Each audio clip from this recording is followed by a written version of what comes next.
जैसे आने वाला प्रवेश मसीह की अधिपवित्र नाम में सब पवित्र लोगों को मसीह में रहता हूँ। प्रभु की बड़ी अनुग्रह को प्रभु ने और भी एक पवित्रता का पवित्र दिन प्रभु का पवित्र उपस्थिति में हमें एकत्रित किया। हमने गीत गाया, प्रभु का प्रेम वो कितना अपार है ना। मसीह जीवन वर्णन से बाहर है। मैं आपको एक बात बताना चाहता हूँ, प्रभु हमको इतना प्रेम करके जिसकी हम नरक का लायक था हमें स्वर्ग का लायक बनाया। उसके लिए प्रभु ने कितना बड़ा प्रेम दिया हमको। आप देखो वास्तव में हम लोग जो उदार पाया है वो लोग ये बात को थोड़ा सा ध्यान देना चाहिए, है ना। अभी कई लोग कई किताब वगैरह भी लिखता है, बोलता है हम स्वर्ग जा कर के आया, हमने जीवन का नदी में उड़ी मार कर आया, जीवन का पेड़ का फल को खींच करके नदी में मिलाया। ऐसा ऐसा बहुत मतलब किताबें शायद आपने पढ़ा भी होगा। मैंने ऐसा कई किताब पढ़ा, मेरे को इतना ये लगा कि देखो शैतान इनको कितना इस्तेमाल किया है। स्वर्ग का कोई बात कोई भी शब्द बोल सकता है क्या? नहीं बोल सकता प्रियो। स्वर्ग का अवस्था इतना अवर्णनीय है, ये दुनिया में हमारे ऑटो में लेने के लिए शब्द नहीं। हम किसी को भी एक्चुअली स्वर्ग का बारे में जो वर्णन किया हुआ मानव बाइबल का सबसे सोनादार अध्याय प्रकाशित हुआ कि 21-22 अध्याय में प्रभु ने हमको समझाने के लिए ना मतलब हीरा मतलब और सोना ये मूल्यवान वस्तु का वो तुलना में करके बताना चाहता, मतलब वो भी उसकी निकटता में नहीं आता। प्रभु वहां पर अगर आप आत्मा में वो बातों की सही है ना, प्रभु हमको समझाने के लिए प्रभु को दिक्कत पड़ रहा है, क्योंकि वो बोल नहीं सकता, उसका बयान नहीं कर सकता, है ना। कितनी बड़ी बात है।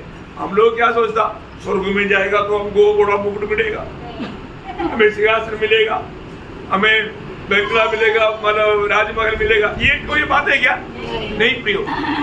स्वर्ग का सबसे बड़ा श्रेष्ठ बात हमें प्रभु यीशु मसीह मिलेगा। यीशु मसीह को मिलने के बाद, यीशु मसीह को एक बार चेहरा मिलाने के बाद है ना, आपका चेहरा और किसी को ढूंढने के लिए जाएगा ही नहीं। वो चेहरा से एक क्षण भी इधर उधर करने के लिए आपका दिल नहीं लेगा। बहुत बड़ी बात है ना प्रिय, है ना, बहुत बड़ी बात है। हमको उस स्वर्ग का मतलब सही प्रकार प्रभु में आने के बाद में उस आनंद जीवन के बारे में एक सच्चा ज्ञान लोगों को प्राप्त होना चाहिए। मतलब प्रेरित पौलुस का शब्दों में बोलेगा तो फिलिपियों 3:8 में बोला ना, यीशु मसीह की ज्ञान की पहचान की उत्तमता का कारण, मतलब यीशु मसीह की ज्ञान की उत्तमता। आपको मालूम है यीशु मसीह का ज्ञान अगर जिसको थोड़ा भी मिल गया ना, बाकी सारे बात है उड़ा कचरा है, कुछ भी नहीं प्रियो, कुछ भी नहीं, है ना।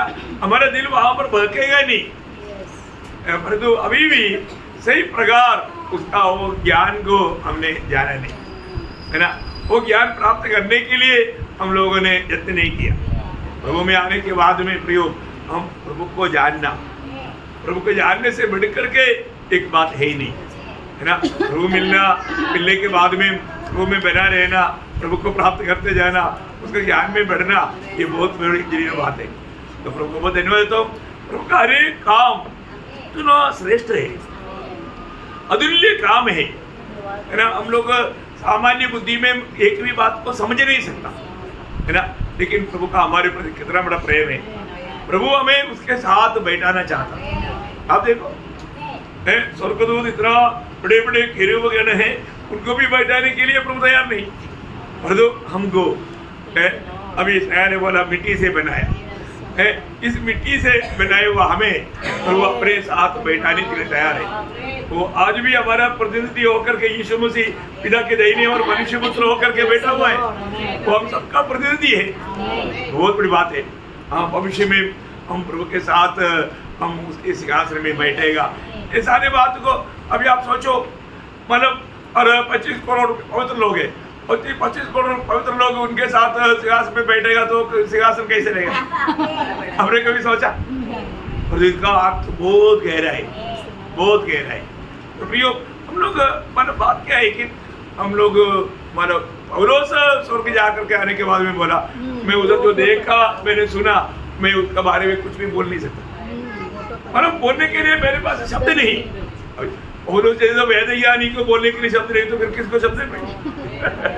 अब बताओ, है वो दुनिया के रीति में भी विद्वान है और आत्मीय लेवल पे भी बड़े मुझे वो व्यक्ति है। आपको मालूम है बाइबल में मतलब एक प्रभु ने बोला मेरे पीछे बोले, और एक बात व्यक्ति बोला है तो वो पौलुस है। पौलुस के अलावा हाँ, जैसे मैं मसीह के पीछे बोलिए वैसे तुम भी मेरे पीछे बोले। और कोई बोला क्या? नहीं बोला। देखो इतना बड़ा, क्योंकि पौलुस का भी जीवन उस मसीह का ज्ञान प्राप्त किया, फिर भी वो बोलता है मैं पकड़ चुका, ऐसे नहीं बोल रहा हूँ। पकड़ पाएंगे क्या उस हेतु में मैं भाग रहा हूँ।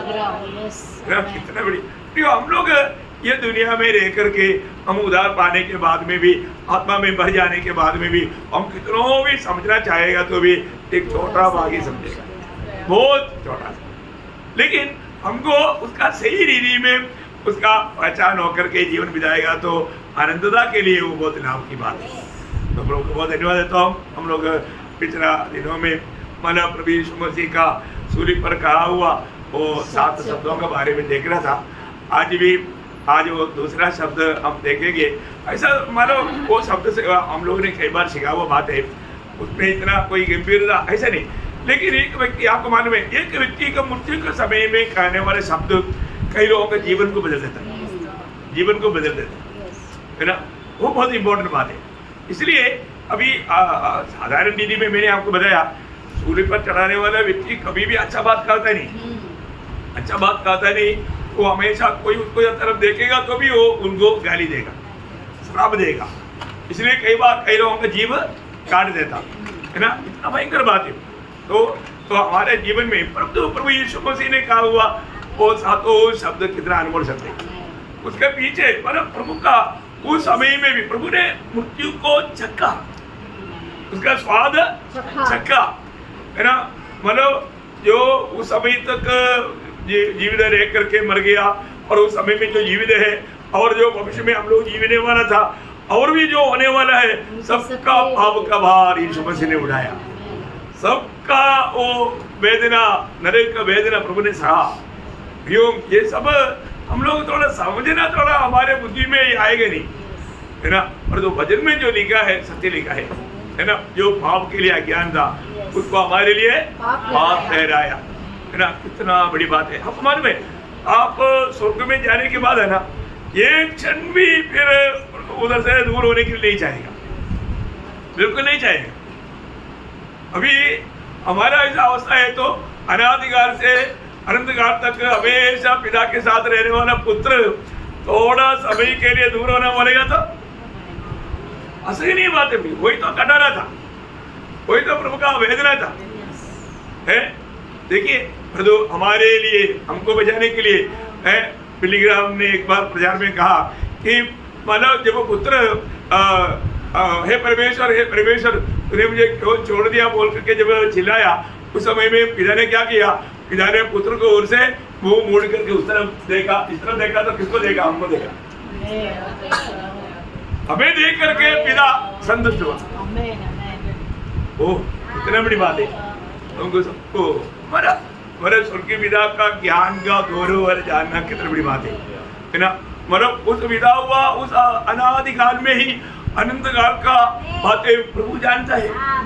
वो कितना बड़ा ज्ञान है प्रियो। कोई मतलब 10,000 1000 साल करोड़ों साल का नहीं, करोड़ों साल का नहीं, वो सब एक छोटी बात है ना। हमारे जीवन में हम देखेगा तो 10 साल का पहले का बात हमको याद नहीं आता और जो प्रभु का मतलब ज्ञान में ऐसे ही क्या नहीं है ना।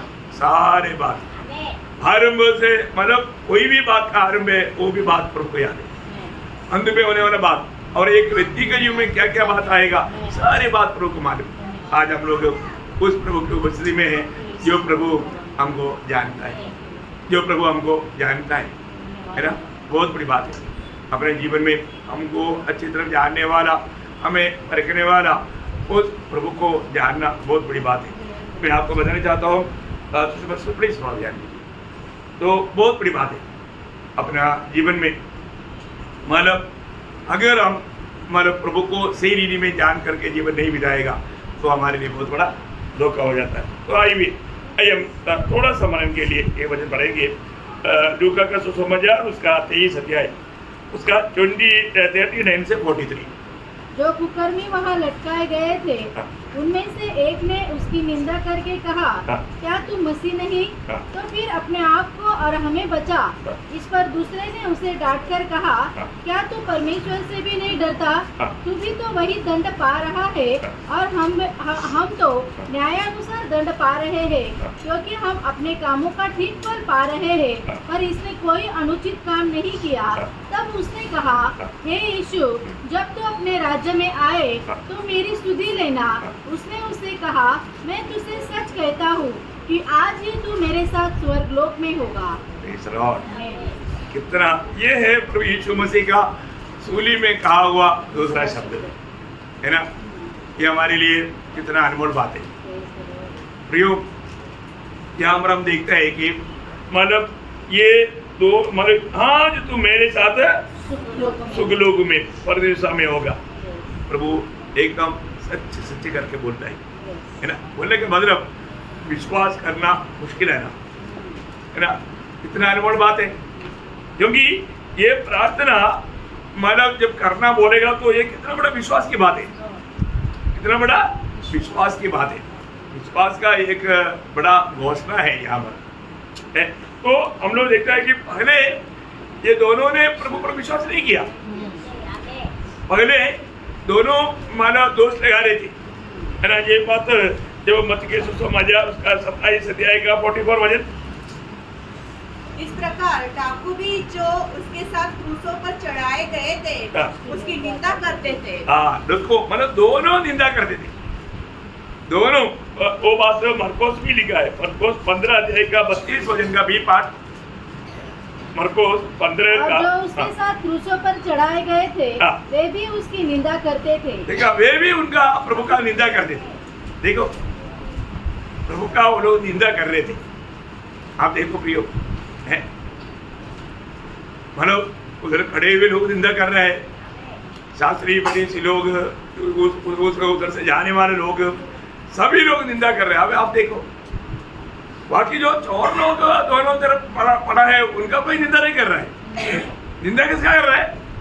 यीशु मसीह का। अब देखिए, है ना, हमारे यीशु मसीह इतना वेदना में, अब आपको मालूम है कोई तकलीफ में कोई कुछ दुख देगा तो सही नहीं पाता, सहने से बाहर हो जाता। और तो इतना वेदना का बीच में, है ना, 3 किलो में लटका हुआ उस अनुभव में आपको मालूम है इतना भयानक निंदा, प्रभु को इतना भयानक निंदा भी दे करके वो लोग दे रहे हैं। उस समय में एक अपने साथीदार को बोलता है, क्या तू प्रभु का भाई नहीं मानता? मतलब शायद ये पहला एक आधा शब्द बोलने के बाद में इसने बंद किया, पर तो दूसरा बोलते रहा, है ना। उस समय में मानव एक को मानव तरस आया है, उसका शायद कुछ शब्द उनके जीवन में काम किया। यीशु मसीह का शब्द उनके जीवन में काम किया, क्योंकि यीशु मसीह ने पहला शब्द क्या बोला था? हे पिता, इन्हें क्षमा कर, इन्हें क्षमा कर, क्योंकि ये जानते नहीं कि क्या कर रहे हैं। क्योंकि अभी ये बात सुनने के बाद में आपको मालूम है शब्द हमेशा लोगों के जीवन में काम करता है। अभी यह कि नहीं जरूर सोचा यार, इतना वेदने में होते हुए भी सताने वालों को क्षमा करने वाला ये साधारण व्यक्ति नहीं है। आप देखो, आज भी बहुत लोग वचन सुनता है लेकिन उनका जीवन में प्रभु काम क्यों नहीं करता? ध्यान से नहीं सुनता वो क्या कह रहा है। अभी आप देखिए, सूली में चढ़ाए हुआ वेदना में तड़पने वाला व्यक्ति कभी भी नहीं कर सकता ऐसा बात यीशु मसीह ने कहा। ये लोग नहीं कर सकता, इनको सताने वालों के प्रति उनको नफरत है। परंतु यहाँ पर यीशु मसीह बोलता है, पिता उन्हें क्षमा कर। देखिए, इसलिए ये बात सुनकर के उसका 40 हो जाए। इस पर क्या तू परमेश्वर से भी नहीं डरता? देखा, तो परमेश्वर से भी नहीं डरता।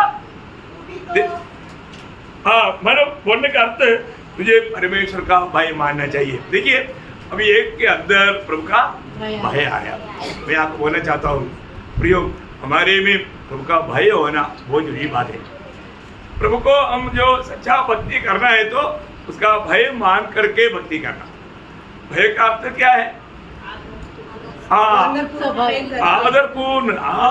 आदरपूर्ण भय, मतलब प्रभु आदर का योग्य है, उस बात को मानने वाला। ऐसे नहीं शेर आ रहा है तो शेर का डर से भय, वो भय नहीं है ना।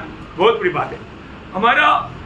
हमारे जीवन का कोई भी बातों से हमारा प्रभु का दिल को दुख नहीं आना चाहिए, वो है सच्चा भाई, है ना। आज आप देखो हमारी बातों से, है ना, हमारा जीवन की कोई भी बातों से, हरकत से मेरा प्रभु का दिल को मैं दुखाता है क्या? कभी हम लोग सोचता है, आपको मालूम है हम प्रभु का संतान होने के कारण अपना बच्चा अगर हमको थोड़ा भी कुछ ऐसा कुछ हमारा बात नहीं मानेगा या कुछ ऐसा कुछ करेगा तो हमारे दिल में क्या होता? ज्यादा दुख होता। दूसरा लोग नहीं माना तो भी इतना दुख नहीं होता, और तो अपना बच्चा अगर नहीं माना तो बहुत बड़ा दुख होता। आज हम कौन है? हम प्रभु का संतान है। इसको मतलब हमको ये बात को देखना है कि मैं प्रभु का कोई भी बात ना मानते हुए प्रभु को दुख दिया है क्या, ये जानना है ना। अगर हम ऐसा प्रभु को दुख देता है तो मतलब एक प्रकार हमें प्रभु का भय नहीं, हम प्रभु का सम्मान नहीं करता है। हमें कितना अधिक प्रभु को मानव प्रसन्न करने वाला बनना चाहिए ना। प्रभु का दिल को हमेशा हम आनंद करने वाला व्यक्ति बनना चाहिए। आज इसलिए प्रभु ने बोला ना, बुलाया हुआ हर एक लोगों के बारे में एफेसियों 5:1 में क्या बोला? प्रिय संतान की नाई। कैसा है? प्रिय संतान की नाई।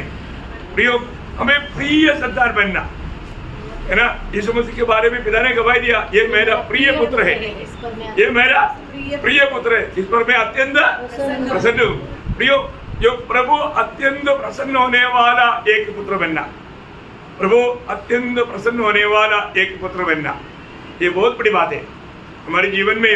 मानव मैं आज प्रभु के लिए अत्यंत प्रसन्नदायक व्यक्ति है क्या है? हमें प्रभु के प्रति अत्यंत प्रसन्न करने वाला कार्य, प्रभु जिन बातों में प्रसन्न होता है, प्रभु जो बात को चाहता है वो बात। इसलिए प्रभु में आने के बाद में हम कभी भी अपना मनमानी के जीवन नहीं बिताना चाहिए।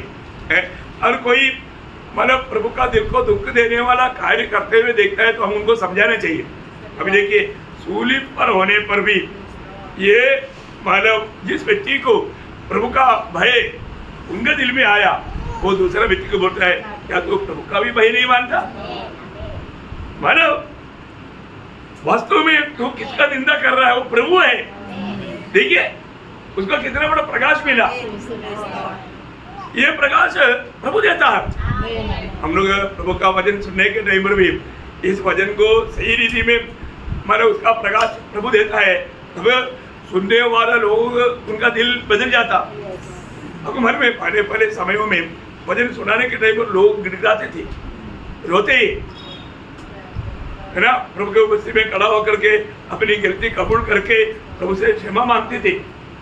मैंने अनुभव पाया है प्रियो है। परंतु अभी क्या हो गया, अभी किसी का भी दिल टूटता नहीं है। वचन सुनने के समय में उनको एक मजाक रूप है, ध्यान से नहीं सुनता, उनका ध्यान इधर उधर है। अभी फिर वो व्यक्ति उसको समझा रहा है, उसका 41 वचन पढ़ना।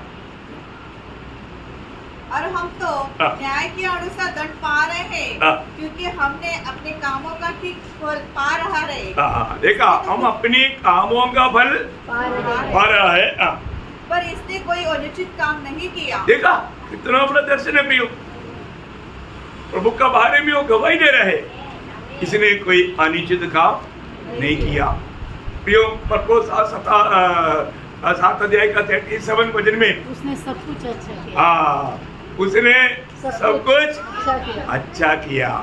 देखा, उसने सब कुछ अच्छा किया। ये दुनिया में सब माने एक व्यक्ति के बारे में इसने सब कुछ अच्छा किया करके गवाही पाना कितना बड़ी बात है। वो सिर्फ यीशु मसीह की बात है प्रियो। यीशु मसीह ने सब कुछ अच्छा किया। सब कुछ अच्छा करने वाला प्रभु को क्या मिला है ना, ये जानकारी हमारे लिए बहुत बड़ी बात है। ये सब कुछ अच्छा किया। और न्यायी लोगों ने भी बोला इस पर दोष नहीं, पाप नहीं, पकड़वाने वाला इस्करियत यहूदा ने भी गवाही दिया, मैंने निर्दोष खून को मैंने पकड़वाया। देखिए बहुत बड़ी बात है ना प्रियो, कितना गवाही है।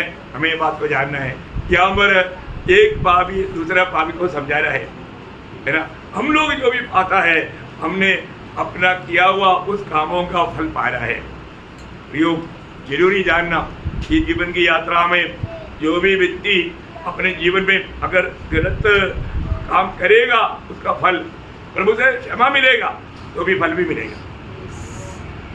क्षमा भी, अभी आपने शराब पी पी करके आपने लिवर पूरा खराब कर दिया अभी प्रभु से माफी मांगा, प्रभु ने क्षमा दिया, और तो लिवर खराब हो गया ना, उसका तकलीफ आपको आएगा, उसका परेशानी आपको आएगा, उसका कष्ट आपको उड़ाना पड़ेगा, है ना। तो सबसे बड़ी बात क्या है ना प्रियो, हमारे जीवन में हमको हर एक दिन हमें सावधानी से जीवन बिताना है ना।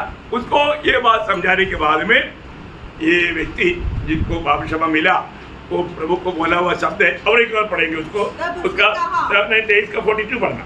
तब उसने कहा, हे यीशु, जब तू अपने राज्य में आए तो मेरी सुधि लेना। देखा मेरा, अभी आपको मालूम है ये कितना बड़ा प्रकाश है, ये कोई हल्का प्रकाश है क्या?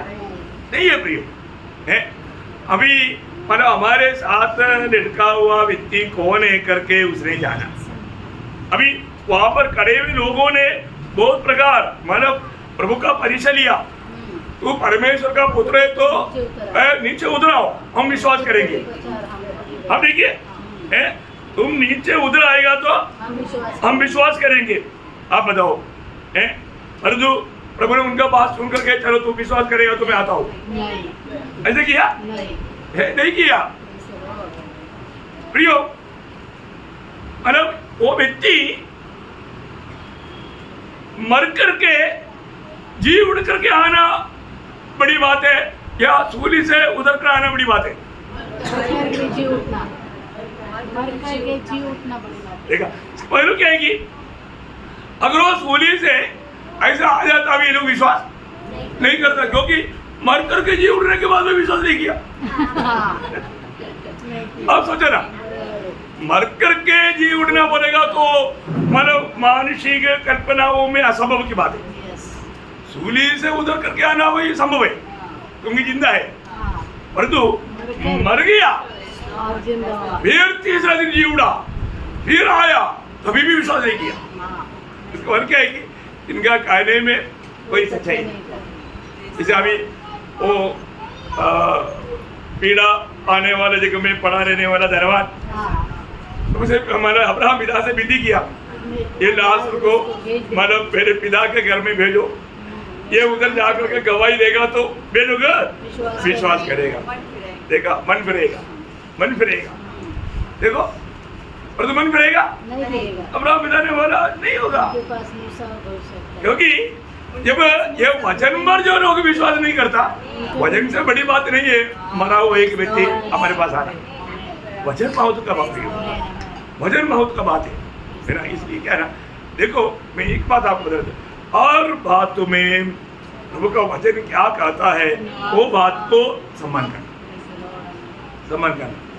अभी आप देखिए, अभी आपका प्रार्थना भी सोचो, एक अतुल्य प्रार्थना है ना, क्योंकि मरने वाले एक व्यक्ति मरने वाले दूसरों को बोल रहे हैं, सही बात है ना। अभी वो भी मर रहा है, दूसरा भी मर रहा है, यीशु मसीह भी मर रहा है, उसको बोल रहा है तू राजा होकर आएगा। देखा तो मेरा सुई लेना। देखिए अभी ऐसा बोलना है तो वो कितना बड़ा प्रकाश है। मर गया तो कहानी खत्म। दुनिया का यीशु मसीह जी उड़ने से पहले जी उड़ने के बारे में किसको मालूम? कौन कुछ जी उड़ा हुआ प्रभु का बारे में उन स्त्रियों ने आकर के 6 लोगों को बताया तो उन लोगों ने विश्वास नहीं किया। सही बात है ना, क्योंकि यीशु मसीह ने उनको बार बार बोला था मैं मरेगा तीसरा दिन जी उड़ेगा है। इसलिए तो मानो पहरेदार को भी खड़ा किया, मानो रोमी सम्राट का मोहर भी लगाया, ये सारी बात किया। अभी भी जुड़ा हुआ यीशु मसीह को मिला हुआ लोग, यीशु मसीह को मिला हुआ लोग आकर के बोलने पर भी ये चेहरे लोग विश्वास नहीं किया। और आप देखो यहाँ पर चोर को चोर नहीं बोल सकता, वो प्रभु का जन जो उधार पाया, उसको कितना बड़ा विश्वास है। उसे क्षण उसने विश्वास किया, ये प्रभु यीशु मसीह ये प्रभु है, ये मरेगा, मरने के बाद जी उठेगा और वो राजा होकर आएगा। Praise the Lord। इतना बड़ी बात है। आज भी यहाँ हमारा उधार पाए में कितने लोग विश्वास करता है मेरा प्रभु राजा होकर आएगा, आएगा है ना। अरे वो हमें देने के लिए आएगा, हमारा उद्धार करने के लिए। कौन सा उद्धार? शरीर का उद्धार, शरीर का उद्धार। इसके बाद हम जाने के बाद में हम प्रभु के साथ राजी करने के लिए आएगा, है ना। कितना अद्भुत बात है भाई, कितना अद्भुत बात है। देखो प्रभु का लोगों को अनंत काल का बातें प्रभु ने प्रकाशित किया। ये जीवन का बात है ना, एक सीमा एक समय के बाद में किसी का भी दिल में भी नहीं आएगा। अब पीछे मुड़ करके मेरा दुनिया के जीवन की यात्रा में मैं किसका बेटा था बेटी था याद करने के लिए कोशिश करेगा तो मिलेगा? नहीं मिलेगा। क्यों? पिछली बातें स्मरण नहीं आएगी। प्रभु पिछली बातें स्मरण नहीं आएगा, मतलब वो सारा रिमूव करेगा। बाप रे, नया आकाश और नया पृथ्वी और नया यरूशलेम, उसके अंदर का जीवन बोलेगा तो हमारी भावनाओं से बहुत भार है। तो वास्तव में है ना, उस समय में हमारे दिल में प्रभु का प्रति इतना मतलब प्रेम से भरा हुआ एक अनुभव है। पहली बात, आज भी किसका भी दिल में कुछ नेगेटिव विचार ऐसे कोई बात आता है तो कारण क्या है? आज शैतान दुनिया में है, तो कोई ना कोई विचार को भी हमारा दिमाग में डालते रहेगा। उसको डालना बहुत आसानी है, परंतु उस अनंतता में शैतान तो मतलब कहाँ गया? नरक में गया। अभी शैतान का काम बिल्कुल नहीं, खत्म हो गया है ना। हर एक लोग आत्मा में एकदम भरा हुआ अनुभव में रहेगा। प्रभु का एक एक शब्द हमारे लिए जीवन बन करके हमको इतना ताकत मिलते रहेगा, है ना। इतना सुंदर अवर्णनीय आनंद से उमड़ने वाला बात है। तो मैं आपको बोलना चाहता हूँ, अब देखिए अभी प्रभु ने उसको उत्तर दिया, तू मेरे साथ। प्रियो, मैं एक बात आपको बताना चाहता हूँ, आज भी हमने प्रभु यीशु को प्रभु करके माना है तो हमें हमेशा हर बात में प्रभुदा देना चाहिए। मैं आपको बताना चाहता हूँ, पहला पत्रोस 3 अध्याय का हिंदी में शायद 14 वचन के आखिरी में है, यीशु को 15 वचन में है। और यीशु मसीह को प्रभु जानकर अपने मन में पवित्र समझो। पवित्र समझो बोलेगा तो अपने मन में भी उसको पवित्र समझो। बोलेगा अर्थ अपने मन में भी प्रभु की इच्छा का खिलाफ कोई भी बात आने ना दो, क्योंकि मन में कई प्रकार का कपड़ा लेकर के लोग भक्ति करता है, लेकिन सच्चा भक्त कैसे आना चाहिए है? हमारा मन में कोई भी प्रकार का, जब इब्रानियों 10 अध्याय का 22 वचन, इब्रानियों 10 अध्याय का 22, तो आओ हम सच्चे मन और पूरे विश्वास के साथ और विवेक का दोष दूर करने के लिए हृदय पर छिड़काव लेकर और देह को शुद्ध जल से धुलवाकर परमेश्वर के समीप जाए। देखा, मतलब हम प्रभु की उपस्थिति में जब आता है तो हमारा मन में भी सिर्फ प्रभु को महिमा देने वाला एकमात्र भावना होना चाहिए, विचार होना चाहिए। इतना श्रेष्ठ बात है। तो हम लोग देखते हैं कि यहाँ पर प्रभु यीशु मसीह ने उसको बोला, आज तुम मेरे साथ सुख लोक में होगा।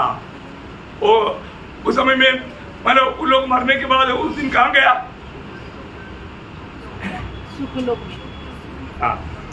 परदेसा में, उसको परदेसा नाम ही है, पैराडाइज है ना, परदेसा।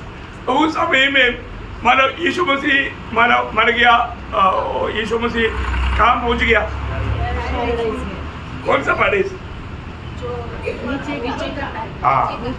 मतलब बाइबल में 3 पैराडाइज, आपको याद है ना? 3 पैराडाइज है। अभी ये लोग जहाँ यीशु मसीह जी उड़ने तक का सारे पवित्र लोग मरने के बाद में जो जाते थे वो पारडेस पृथ्वी के अंदर थे, पृथ्वी का अंदर का पारडेस। आपको मालूम हो धनवान वनासर याद है ना? लूका 16 अध्याय उसका 22, 23, 24 में ऐसा हुआ कि वह कंगाल मर गया और स्वर्गदूत ने उसे लेकर अब्राहम की गोद में पहुंचाया। वह धनवान भी मर गया। वह धनवान भी मरा और गाड़ा गया और अधोलोक में उसने पीड़ा में पड़े हुए अपनी आंखें उठाई और 25 ठीक है 25 भी पढ़ लो। और दूर से उसने पुकार कर कहा, हे पिता अब्राहम, मुझ पर दया करके लाजर को भी भेज दे ताकि वह अपनी उंगली का सिरा पानी में भिगोकर मेरी जीभ को ठंडी करे। इसका मतलब क्या है कि उस आधार में या उस पारडेस में, इस पृथ्वी के अंदर का पारडेस में जो प्रभु ने भक्तों के लिए बनाया था, वहां पर भी मानव सुखदायक अवस्था है, पानी है, सुखदायक अवस्था है। पर उसके नीचे ये धनवान जहां पर पड़ा है वहां पर अधोलोक में क्या है? आगे देखो, आगे, और वो आगे में तड़प रहा है। आप सोचो प्रियो, है ना? मृत्यु कभी भी हो सकता है। मरने के बाद का जीवन के बारे में जीते जीते सही निर्णय पाना इतना जरूरी बात है। कई बार हमारा लोग मृत्यु का बाद का जीवन के बारे में सोचने के लिए समय निकालता नहीं। हरेक आज यहाँ पर वचन सुनने वाला सभी पवित्र लोगों में आपको बताना चाहता हूँ, जो उद्धार नहीं भी पाया उनको ये जानना है यदि मैं मर गया कहाँ जाएगा। क्योंकि मरने का दिशा दो भाग में है, एक मसीह में मरना और एक पाप में मरना। मसीह में मरना है तो वो मसीह में जीना है, मसीह में जीना है तो मसीह में नया जन्म पाना है। तो मसीह में नया जन्म पा करके मसीह में जिएगा, कोई मसीह में मरेगा तो वो परदेसा में पहुंचेगा। परंतु जो व्यक्ति यीशु मसीह को नहीं अपनाया, इसका उद्धार नहीं हुआ, वो भाव में जिएगा, भाव में मरेगा और वो दंड पाने वाले जगह में पहुंच जाएगा। इतना ये बात सच बात है प्रियो, इतना क्लियर रीति में प्रभु का वचन में अगर लिखा है और यीशु मसीह ने दिया हुआ ये गवाही है। यीशु मसीह कोई कथा कहानी नहीं बोला, संभव बताया। अभी आप देखिए, अभी यहाँ पर मतलब इस पृथ्वी के अंदर के परदेसा में उस लाजर खुशियां मना रहा है, परंतु वहां पर उसके नीचे पाताल में वो धनवान व्यक्ति तड़प रहा है एक बूंद पानी के लिए। देखा, ये है पहला परदेश, है ना? दूसरा परदेश कहाँ पर है? मतलब तीसरा स्वर्ग। क्या है? तीसरा स्वर्ग, है ना? जब दूसरा कोरिन्थी 12 अध्याय उसका 2-3 वचन। मैं मसीह में एक मनुष्य को जानता हूँ, 14 वर्ष हुए कि न जाने देह सहित न जाने देह रहित परमेश्वर जानता है। ऐसा मनुष्य तीसरे स्वर्ग तक उठा लिया गया। देखा, तीसरा स्वर्ग तक उड़ा लिया गया है। उस परदेश में वहां पर उस परदेसा तक उड़ा लिया गया। ऐसा है शुक्लो, हाँ, मानो उसका सही परिभाषा परदेसा आना चाहिए, परदेश। मतलब उस परदेश में मतलब प्रेरित पौलुस गया। आप देखिए, वो तीसरा स्वर्ग उसको कहता है परदेश, है ना? तीसरा एक परदेश काम रहे, है ना? नया आकाश और नया पृथ्वी में। आपको मालूम है जब प्रकाशित वाक्य 2 अध्याय का 7 वचन, इसके कान हो सुन ले कि आत्मा कलीसियाओं से क्या कहता है। जो जय पाए मैं उसे जीवन के पेड़ में से जो परमेश्वर के स्वर्गलोक में है फल खाने को दूंगा। देखा, परमेश्वर के स्वर्गलोक या परदेसा, प्रभु का परदेसा में रहने वाला जीवन वृक्ष का फल हमें खाने के लिए मिलेगा। इसको विजय लोग। ठीक है, एक बात जानना पड़ेगा, आज मरने वाले लोग नीचे का परदेसा में नहीं जाता। आज मरने वाले लोग मतलब यीशु मसीह मर करके जी उड़ने तक मरा हुआ पवित्र लोग कहाँ जाता था? नीचे का आपको ये क्लियर मालूम है ना। जब भजन संगीता उसका 16 अध्याय का 10 वचन, भजन संगीता 16 का 10। क्योंकि तूने मेरे प्राण को अधोलोक में न छोड़, तू मेरे प्राण को अधोलोक में न छोड़ेगा, हाँ न अपने पवित्र भक्त को सड़ने देगा। हाँ, देखा मतलब उस अधोलोक या उस नीचे का पाताल। अब देखिए बहुत बड़ी बात है हमारे जीवन में, प्रभु भक्तों को वहां पर जाने नहीं देता है ना। तो जो लोग, आपको मालूम है जब यीशु मसीह उतरा तो कहां पर उतरा? हरदीसा में गया, नीचे वो यातना सहने वाला जगह पर नहीं गया, उधर जाने का कोई जरूरत नहीं। और जो प्रभु की आकांक्षा में विश्वास किया, मर गया। एफेसियों का पत्र में इसे लिखा है, एफेसियों 4 अध्याय उसका 8-9 वचन। इसलिए वह कहता है, वह ऊंचे पर चढ़ा और बंदियों को बांध ले गया और मनुष्य को दान दे। उसने चढ़ने से और क्या पाया जाता है? केवल यह कि वह पृथ्वी की निचली जगहों में उतरा भी था। देखा मतलब उस पृथ्वी के अंदर की पाताल में उतर करके प्रभु में आशा करके जीवन बिताया। सबको प्रभु ने क्या किया? स्वर्ग में, स्वर्गीय परदेशा में लेकर गया। आप देखो आज भी मरने वाला पापी सीधा वो नीचे का उस यातना स्थल या पाताल, नीचे का पाताल अपने वो चार्ट में आप लोगों को अच्छी तरह समझाया था, याद होगा ना? हाँ प्रियो, बहुत बड़ी बात है। अभी भी जो पापी मरेगा वो सीधा कहाँ जाएगा? नीचे के, उस नीचे का पाताल में, आग में जाएगा, है ना। और एक दिन जब उनका न्याय होगा श्वेत सिंहासन के सामने, उसके बाद में वो नरक में डाला जाएगा, क्योंकि उनका नाम जीवन का किताब में नहीं है। पर जो आज मरने वाला पवित्र लोग कहाँ जाएगा? स्वर्ग में जाएगा, सीधा तीसरा स्वर्ग में, तीसरा स्वर्ग में, थोड़ा भी देर नहीं, है ना। जब दूसरा कोरिन्थी 5 अध्याय उसका 8 वचन, दूसरा कोरिन्थी 5 अध्याय का 8। और देह से अलग होकर प्रभु के साथ रहना और भी उत्तम समझते हैं। हाँ देखा, मर गया तो अगला क्षण काम रहे प्रभु के साथ, प्रभु के साथ। इसलिए फिलिपियों का पत्री में प्रभु दास कहता है, फिलिपियों 12 अध्याय उसका 23 वचन, क्योंकि मैं दोनों के बीच में अधर में लड़ता हूँ। ये तो चाहता है कि कूच करके मसीह के पास जा रहूं, क्योंकि यह बहुत ही अच्छा है। देखा, ये बहुत ही अच्छा है। बोले का मतलब यहाँ से अगर मर गया तो प्रियो मैं आपको बोलता हूँ तुरंत प्रभु के साथ आगे अच्छे। अब देखिए हम लोग विश्वासी लोग, इसलिए हम लोगों ने पिछले समय में मृत्यु का बाद का जीवन के बारे में मैंने आप लोगों को क्लास दिया था। हम मरने वालों के बारे में रोना चाहिए? नहीं है, सही ज्ञान जरूर विदाई होने का मतलब थोड़ा दुख होता है, लेकिन और लोगों के जैसा दुखी नहीं बनना। रोते हमारा 4 अध्याय का 13 वचन में 13-14 वचन, हम नहीं चाहते कि तुम उनके विषय में जो सोते हैं अज्ञानी रहो। ऐसा न हो कि तुम दूसरों के समान शोक करो जिन्हें आशा नहीं। जिन्हें आशा नहीं उनके समान शोक नहीं करना। लोग जरूर अभी दुनिया से हमसे कोई अलग होता है तो हमको एक दुख होता है। अभी आपको मालूम एयरपोर्ट में मेरे बहुत बार बोला, एयरपोर्ट में क्या, रेलवे स्टेशन में थोड़ा दूर जाने वालों को विदा करने के लिए आता है ना। हम देखो वो गाड़ी में उनको टाटा दे रहा है, वो भी रो रहा है, ये भी रो रहा है। क्यों रो रहा है? ये विदाई का एक दुख, विदाई का एक दुख। एयरपोर्ट में भी जाएगा तो वो लोग अंदर जाने के ड्राइवर लोग थोड़ा रोता है, वो उधर पहुंच गया, वो क्या उड़ी बात था। मतलब अभी हमको ये सब बात प्रभु ने ये सब हमको बजाया ना, बजाया बहुत सच्चे प्रियो।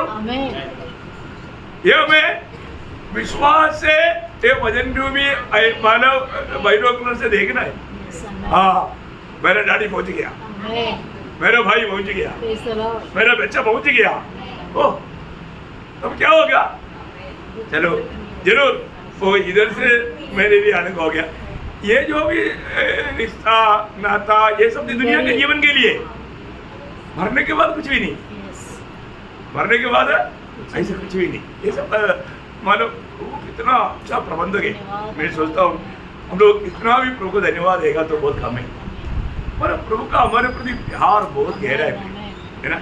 वो प्यार का हमने एक छोटा अंश भी नहीं जाना है ना, तो भी हमको आत्मा के द्वारा उन बातों को सीखने के लिए, जानने के लिए प्रभु मौका देता है ना। देखो आज भी वो जो प्रभु के साथ मर गया, उसने कुछ भी काम नहीं किया, लेकिन आज भी वो स्वर्ग में, स्वर्गीय परदेशा में, आप देखो है वो स्वर्गीय परदेशा में।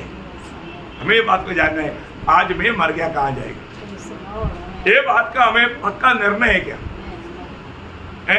अभी ऐसे तो नहीं है कि नास्तिक लोगों के जैसा विचार है, मर गया तो सब खत्म, ऐसे नहीं है ना, ऐसे नहीं, मर गया तो सब खत्म नहीं है, वहां पर एक नया शुरुआत है ना।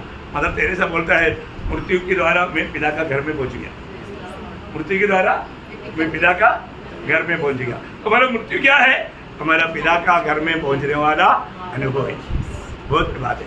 तो हमारे लिए पिता का घर में पहुंचना बोलेगा तो कितना स्वांतना, कितना आनंद की बात है, कितना खुशी की बात है, सही नहीं, सही में समझ रहा है ना। ओ प्रियो, इसलिए यहाँ पर वो चोर ने बोला, ये प्रभु जब राजा होकर, क्योंकि यीशु मसीह राजा है, वो राजा होकर आएगा, ये बात का प्रकाश उसको मिला। प्रियो, आज हमें यीशु मसीह मेरा प्रभु है, ये बात का अगर प्रकाश मिल गया तो बहुत अच्छी बात है। प्रियो, यीशु मसीह को छोड़ करके कोई प्रभु नहीं, वो एकमात्र प्रभु है। यीशु मसीह को छोड़कर कोई उद्धार करता नहीं, वो एकमात्र उद्धार का नाम है ना। बाइबल का एक अनमोल वचन है, 4:12 है ना, आकाश के नीचे मनुष्यों के बीच में उद्धार पाने के लिए कोई नाम नहीं और कोई नाम नहीं।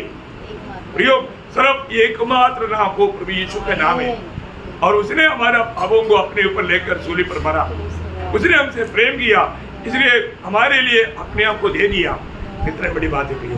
तो भी हमने वो प्यार को जाना है क्या, पिता ने हमसे इतना बड़ा प्रेम किया, अपने एकलौता पुत्र हमारे लिए दे दिया है ना। वो प्रेम को हमने जाना है कि हमने कितना अच्छा गीत गाया है ना। प्रियो, वो गीत गाने के टाइम पर भी हमने स्मरण किया कि वास्तव में प्रभु ने मुझे प्यार करने के कारण मैं बच गया, प्रभु का प्यार मुझे ढूंढ कर मुझे बचा लिया। तो इसके लिए हमें प्रभु से कितना आभारी होना चाहिए है ना। प्रभु ने उस चोर को वायदा दिया, आज तुम मेरे साथ परदेशा में होगा है ना। प्रियो, यहाँ पर बैठा हुआ जिसको अगर ये निर्णय नहीं है और आप प्रभु यीशु को अपना प्रभु मानकर ग्रहण करेगा, तो प्रभु आपको बोलेगा कि आज तुम मेरे साथ स्वर्ग में होगा।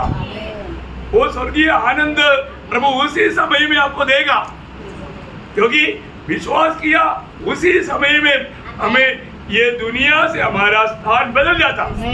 क्योंकि एफेसियों 2 अध्याय का 7 वचन में क्या पढ़ता, स्वर्गीय स्थानों में बिठाया। हाँ, हमें प्रभु ने स्वर्गीय स्थानों में बैठाया। देखिए, स्वर्गीय स्थानों में बैठाया। जरूर हम मतलब शारीरिक में दुनिया में है, परंतु प्रभु की योजना में, प्रभु की पद्धति के अनुसार मसीह के साथ हमें स्वर्ग में बैठा हुआ अनुभव है। इसलिए उस मानव स्वर्गीय आनंद हमारे में रहेगा है ना। परमेश्वर का राज्य का अनुभव रहेगा। अभी हम कहाँ पर है, एक्चुअली परमेश्वर के राज्य में, पुत्र के राज्य में है ना। वो राज्य का अनुभव क्या है, खाना पीना नहीं, और वो आनंद जो पवित्र आत्मा से होता है, सबका मालूम है ना। रोमियो 14 का 17 वचन है ना। प्रियो, ये अनुभव सच्चा उद्धार पाए वाले लोगों में रहता है। ये अनुभव में रहने वाला मर गया, अगला क्षण वो उस स्वर्गीय परदेशा में पहुंच जाएगा। ये प्रभु का वायदा है। तो मैं आशा करता हूँ प्रियो, उस आशा के साथ है ना, प्रभु को हर रीति में महिमा देते हुए एक सच्चा विजय पवित्र फलदायक जीवन बिताने के लिए ये वचनों के द्वारा प्रभु को साझा करें। अभी हम प्रभु का सूर्य की मृत्यु का यादगारी के लिए दिया हुआ पेश में जाने से पहले और एक बार पारे करना प्रियो, आज प्रभु के साथ मेरा कैसा नाता है। सच में मैं उस प्रभु का बेटा है, बेटी है, तो मैं प्रभु का दिल को आनंदित करते हुए, प्रभु को महिमा देते हुए मैं जीवन बिता पा रहे हैं क्या? हर एक लोग कार्यक्रम, हर एक लोग जांचना, तो प्रभु सबको आशीष दे, प्रभु को महिमा मिले। हाँ।